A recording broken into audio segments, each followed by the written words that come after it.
los primeros 9 meses del 2019, el robo a casa-habitación en la Ciudad de México se redujo. Sin embargo, no deja de ser uno de los delitos con mayor incidencia en la capital y que tiende a incrementarse en temporadas de asueto.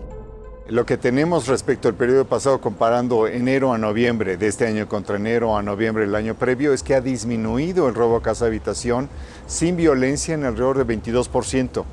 Con violencia prácticamente se mantiene.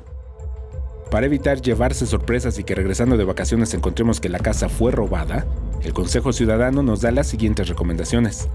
Si va a salir, no lo comente con desconocidos o personas de poca confianza. No mencione la cantidad de dinero con la que cuenta para realizar el viaje. Coloque una cerradura de alta seguridad en la entrada principal. Hable con sus vecinos de mayor confianza y póngase de acuerdo para protegerse unos a otros. En casos de emergencia o ausencia temporal, es importante que intercambien números de teléfonos a fin de recibir información durante el viaje.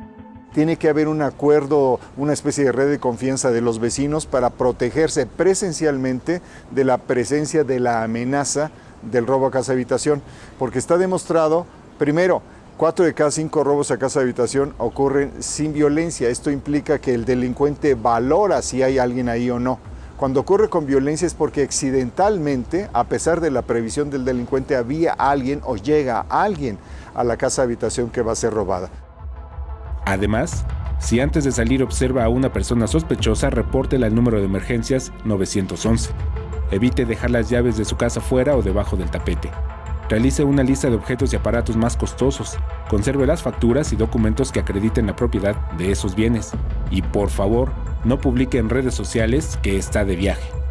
Esa información debe publicarse después del regreso de vacaciones. Si es un error, subir la información prácticamente al mismo tiempo que está ocurriendo, porque ellos están siguiendo. Se dedican algunos grupos de ellos a tener personas que constantemente están supervisando qué es lo que suben. Algunas de las personas que habitan ciertos domicilios en ciertas colonias durante cierta época. Si al llegar a casa encuentra la puerta o las ventanas forzadas, no entre y marque el número de emergencias 911.